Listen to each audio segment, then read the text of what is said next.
United Nations General Assembly celebrates International Human Rights Day on December the 10th each year.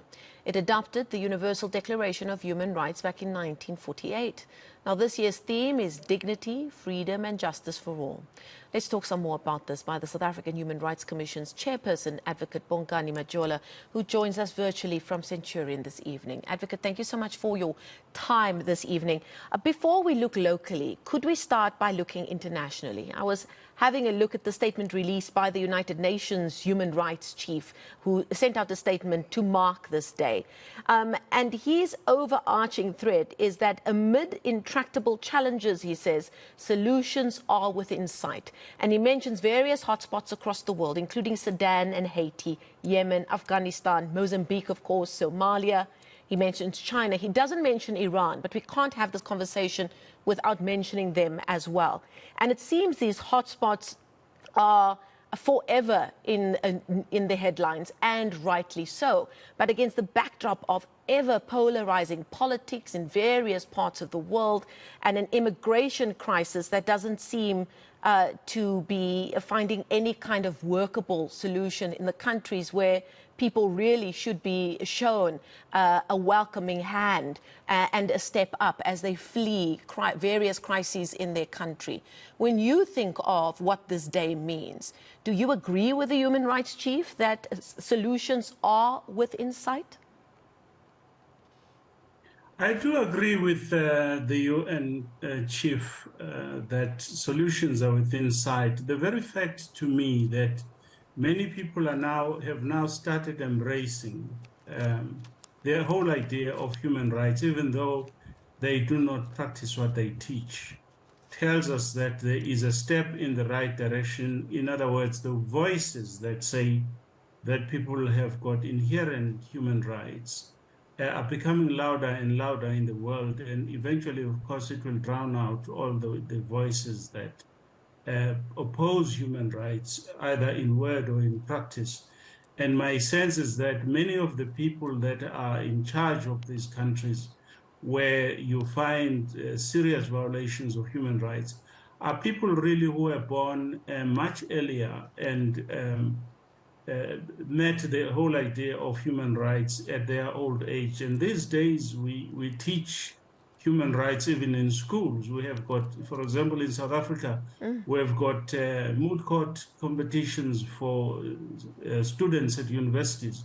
But we also have moot court competitions for students who are at high school, which means therefore that at their young age, they are taught the concept of human rights, but they are also made to practice the concept of human rights in a mock situation.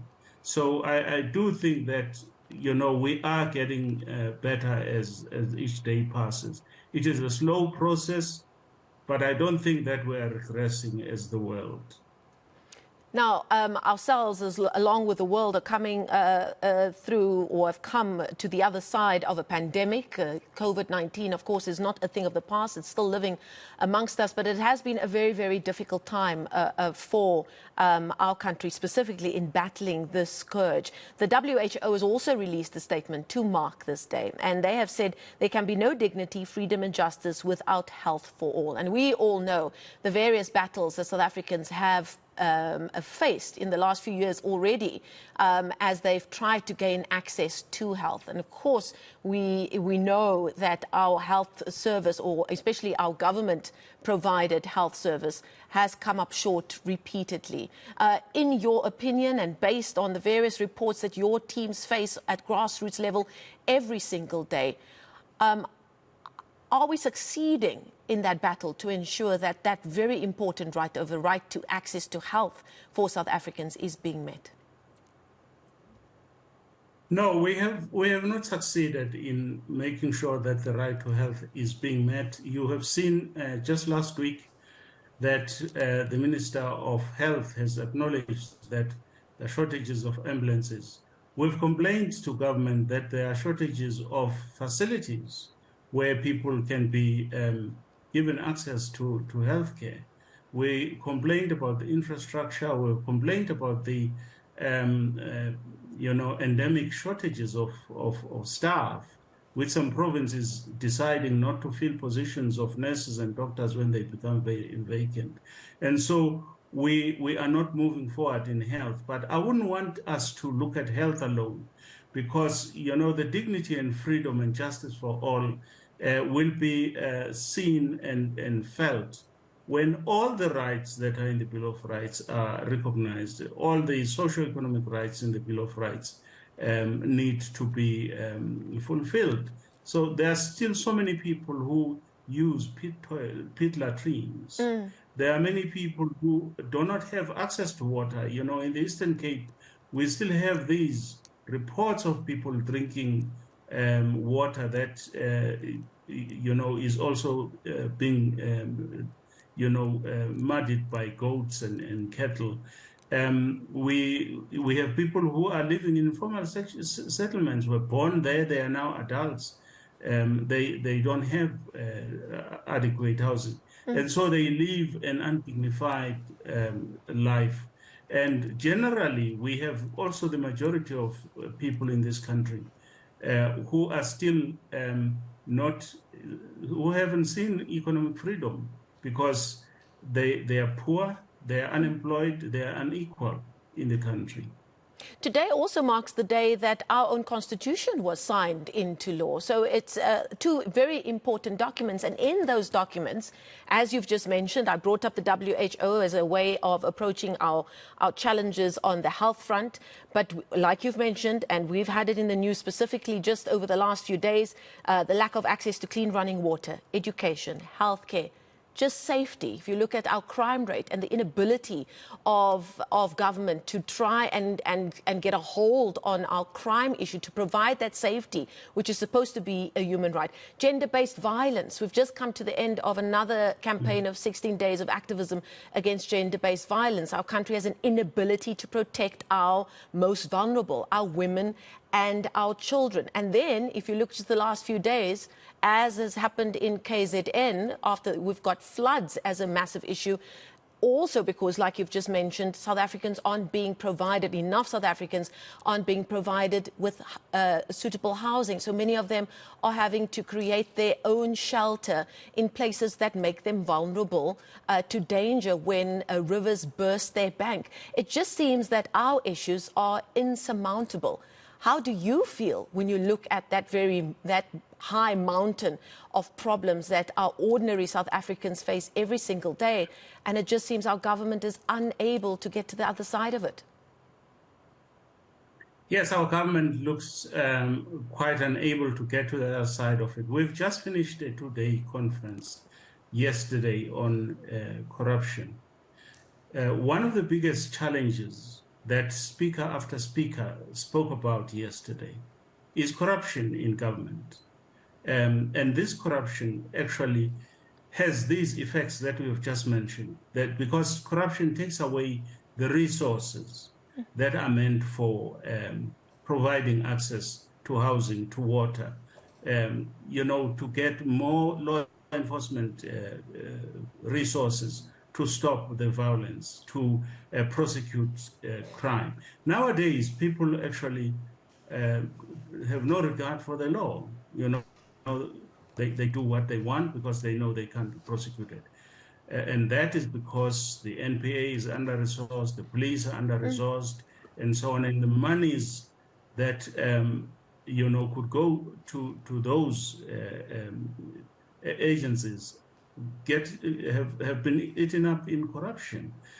So yesterday and the day before yesterday, a lot of people came together and we began to say, this must stop, and we've got to take action to make sure that this must stop. And one would hope that the voters who vote for people to come into government would actually then vote wisely, instead of voting for people who with impunity go on and on, with corruption. The government is, of course, now trying to fight corruption, but of course we are not sure that the efforts are enough and they are strong enough. But we would like to see that corruption goes away, because in the absence of corruption, perhaps things could be could get better for the ordinary citizen. We hear a lot about a lack of political will to ensure that the issues that we've been speaking about over the last few minutes are seen to by government and those in office. But you brought up a very important point about the role of the voter. Do you think, as we edge ever closer to the ANC elective conference next week, and then we've got a big election coming up in a year or so's time, do you think we've done enough work on the education front for people to understand how all of those things work hand in hand? That a vote is just not a mark on a paper and in the next 2 years and the next 4 years after that we vote again. That comes with a license to hold those office bearers accountable, A. And that B, when we talk about service delivery, it's not just a nice to have. It is actually a human right that's contained and enshrined in our Constitution and indeed in the Declaration of Human Rights. I don't think that we've done enough in that score, in that regard. I think that we have actually done quite little to educate people about the importance of the vote and the value of the vote. Many people still, because of poverty, get kind of hoodwinked into voting for people who liberated us on some day in the past. And therefore, it doesn't matter whether we sleep with empty stomachs and so on. We're going to vote for those people because we are free today because of them. In other words, they find themselves bonded to people who fought the liberation struggle, even though the Constitution says you are free, you've got the right to exercise your vote as you please. So we need to do that. I think that there have been efforts, however, to educate voters. The problem is, of course, poverty, which makes people, therefore, vulnerable to being influenced into taking votes against their own will. We need to strengthen the education campaign so that people know. We need to say to people, you have voted now 4 or 5 times. And what have you got for that? Is it not time that you review the way in which you exercise your vote and vote for people who either promise to give you what the Constitution says you're entitled to, and outvote people who have promised and failed to deliver on their promises? Okay, we're going to leave it there. Thank you so much for your insight. Indeed, an educational conversation. South African Human Rights Commission's Chairperson, Advocate Bongani Majola, joining us live there from Centurion. We thank him for his time.